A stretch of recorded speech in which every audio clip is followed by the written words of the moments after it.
That's fine. If you don't, that's fine too. The problem is you're taking away our choice. And by doing that, you're taking away our freedom. Why don't we just be honest? Do you really think the decision is about the safety and health of our children? We know it is not. It is all about the money. Why should children be subjected to covering up their faces with something that doesn't work? Your presentation is providing misinformation. Follow the narrative. Push the mandate, or the superintendent and the administrator's money might be withheld. This is disgusting. You think we don't know about the ESSER fund and the ARP funding and the details of it? The billions of dollars given to California school districts if the COVID guidelines and mandates are not pushed. The way we see it, and the majority of the people in this town see it, including teachers and administrators, is that we should have a choice. Maybe you become complacent in your duties, but the school board members work for us. We know that you're protected by the Brown Act when you sit here, but by you not adding mass choice to the agenda only says one thing to us, that you don't care.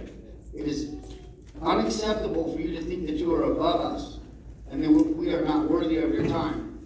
This is a small town. Show us the COVID numbers, show us the data, show us the science behind all your decisions. Why are we following LA school district decisions? We don't live in LA, we live in Yucca. Do what's right for the children in this town. Some of you call yourself educators. Educators of what? Fear and isolation? What happens when the narrative falls apart? What are you going to say then? Here's a fact. School board members were voted in and can easily be voted out. I know it's quite a process and we're willing to do it. We'll be starting a petition to get Kathy Nelson off the school board because she is a cancer to the school district. Quit hiding behind our children for your own agenda. You should be ashamed of yourselves. These are our kids. Yes. Thank you.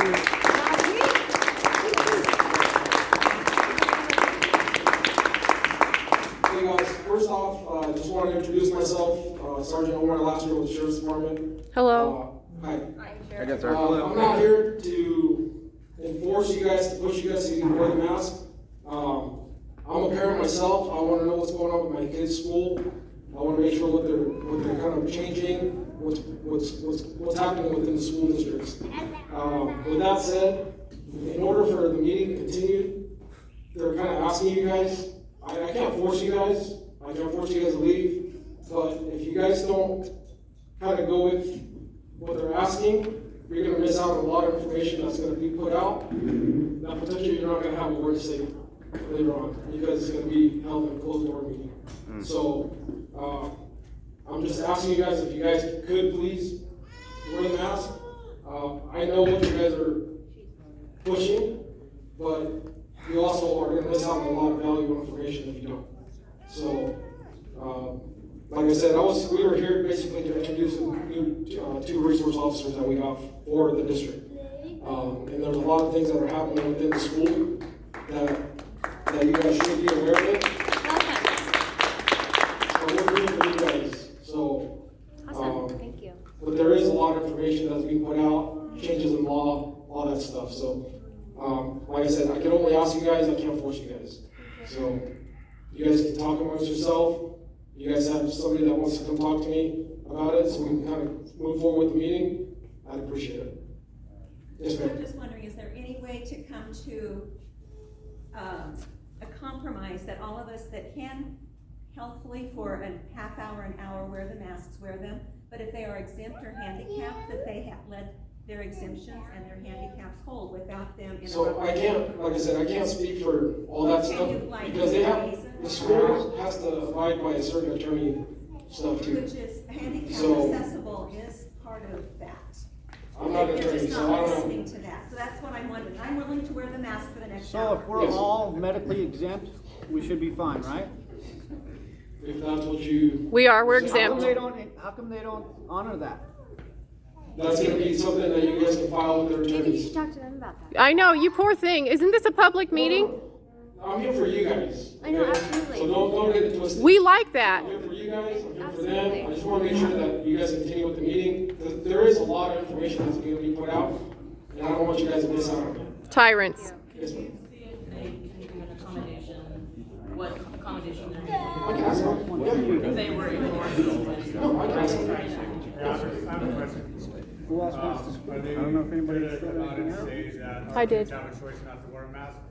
I have a lot to say. Because that's all we care about. It's right written down. And we've asked the last 2 meetings to put it on the special agenda, and they won't answer our emails, they won't talk to us. now. If they don't stop that, it's. So that is a valid question being recorded. that I can't answer.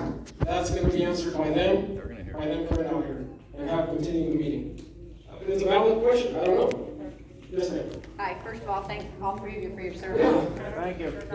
We have the good Mr. Bolt over here filming all of this. Would it be possible for people to get up and respectfully, like the mom was asking, say their piece if they have something to read or what they were gonna say when they filled out the yellow card, and have that be filmed? Do you know, Mr. Bolt, is the school board gonna watch that later, or?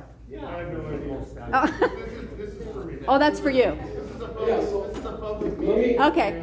Would you be willing to share it with them? So we can That's a have good public meeting. idea. That's a good idea. If we just peacefully do it, there's cameras everywhere, and we don't need them. They'll hear it when they need to. I'll leave if I get to say my There's piece. some information that they have to put out though, this is the whole problem. It's online. You're gonna, All that pamphlet, my wife already read it today. It's all online. so if you guys feel that there's no information that they're gonna give It you is guys. for that lady has some other stuff she wants to say. Right, so let our group. Look at that. Let our group. But they don't answer the question, they're not allowed to answer anything, and so we're like speaking to a wall. And so I guess that's why I'm happy to talk to, at least be talking back to us. This is my first time coming to this meeting, so I don't know what takes place in other meetings.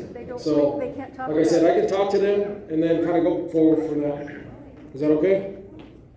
Yes? Or No? just let the people talk, that's a great idea. All right, thank you guys. Thank you so Okay, much. thank you. God bless you.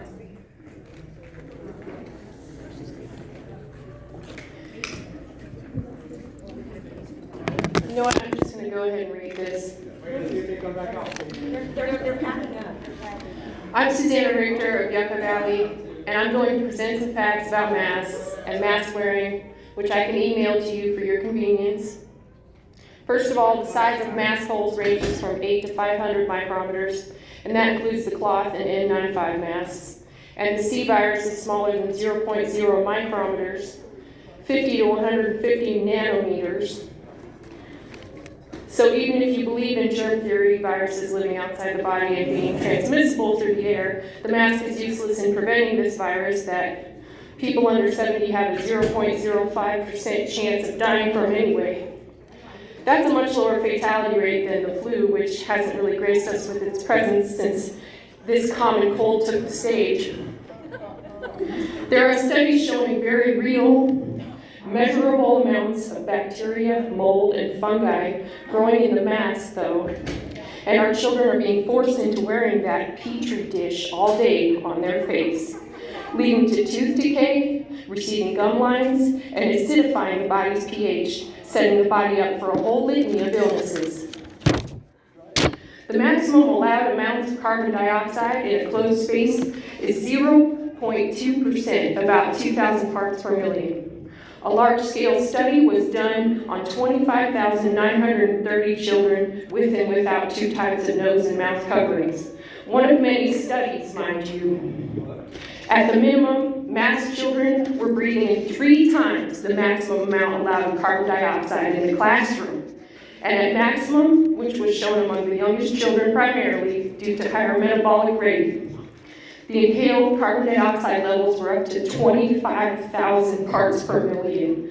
That's 23,000 parts per million higher than what is max allowed in the air in the classroom, carbon dioxide.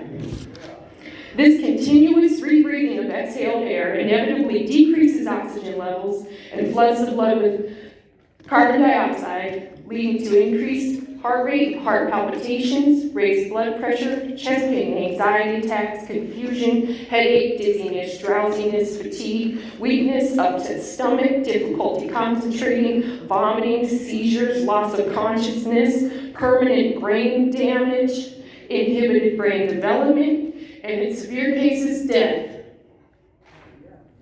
So if you guys want to ascribe to this mask nonsense, that's your business, but I won't.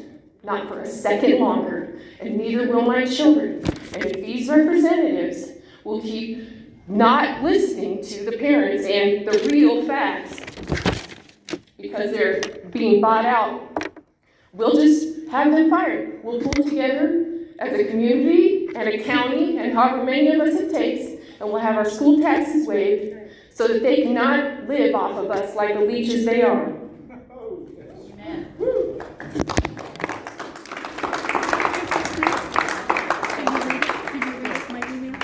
Make sure that makes it in the High Desert Star. Great. Make sure you give the video.